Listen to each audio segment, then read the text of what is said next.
Corona की मार से कोई नहीं बचा है। इस महामारी से व्यापारी से लेकर किसान तक त्रस्त हैं। सभी के सामने रोजी रोटी का संकट खड़ा हो गया है। कोरोना ने फूलों की खेती से कमाई की सुगंध भी छीन ली है। कोरोना कर्फ्यू की वजह से फूलों की खेती करने वाले काश्तकारों को काफ़ी नुकसान उठाना पड़ा है। हरिद्वार में फूलों की लहलहाती खेती को देखकर जो किसान खुश हुआ करते थे, आज वही फसल कोरोना की वजह से उनके लिए परेशानी का सबब बन गई है। कोरोना कर्फ्यू में सभी तरह के शादी आयोजन पर प्रतिबंध लगा हुआ है। धार्मिक स्थल भी बंद हैं। ऐसे में फूलों की मांग बिल्कुल खत्म हो गई है। इसकी वजह से फूलों की खेती करने वाले किसानों को बड़ा नुकसान झेलना पड़ रहा है। फूलों की खेती करने वाले शालीन वालिया ने बड़ी मेहनत कर बगिया तो महकाई, लेकिन कोरोना कर्फ्यू के कारण फूल बाजार तक नहीं पहुंच पाए। यही कारण है कि खेतों में रंग बिरंगे फूलों की जगह अब मुरझाए हुए फूल दिख रहे हैं। बहुत असर पड़ा जी। हाँ, दिखा ही नहीं, तोड़ तोड़ को फेंका। तोड़ के फेंकना पड़ रहा है। हाँ जी, तो इसमें मेहनत तो उतनी है, लागत तो उतनी है। मेहनत उतनी है जी। और वो दवाई भी, खाद भी, पानी भी और निराई भी करनी। हाँ, तो इससे क्या जो फूलों के काश्तकारों को नुकसान हो रहा है? बहुत तगड़ा नुकसान है जी। अच्छा, हाँ, नुकसान ही सारा। तो ऐसी नौबत आ रही है कि खुद तोड़ के फेंकना पड़ रहा हाँ जी, खुद तोड़ को तो फेंकना पड़ा। वहाँ तोड़ रहे हैं, मंदिर पे जाता है, ब्याह शादियों में जाता हो, पीरों पे जाता हो, है। चढ़ता हो जी।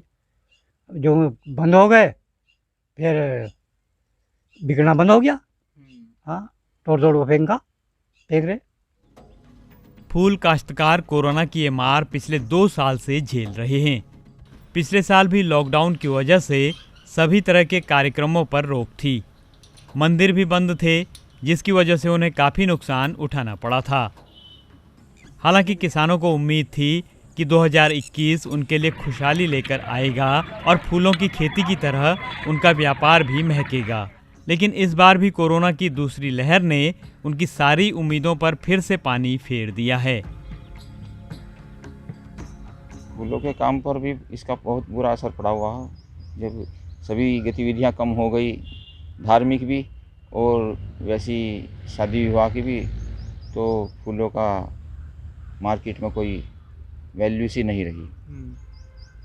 और जब वैल्यू नहीं रही तो इसका प्रभाव हम लोगों के ऊपर, हम फूलों के जो काश्तकार हैं उन पर बहुत ज़्यादा पड़ा हुआ है। फूल क्या करें बताइए, इसमें मजबूर हो गए हम लोग भी।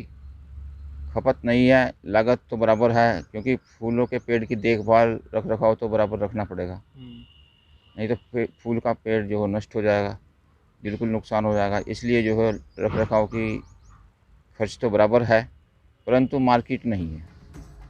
फूल काश्तकार मुश्ताक की माने तो कोरोना की पहली मार से अभी तक नहीं उबरे थे कि कोरोना की दूसरी लहर में उनकी कमर बुरी तरह टूट गई है। जिन फूलों की फसल को बाजार में बेचने के लिए किसानों ने दिन रात एक करके बड़ी मेहनत से तैयार किया था, आज उसी फसल को अपने हाथों से बर्बाद करना पड़ रहा है। कई बीघा में लगी ये फसल किसानों को रोजाना हो रहे नुकसान की याद दिलाती है। हरिद्वार से ईटीवी भारत के लिए सुमेश खत्री की रिपोर्ट।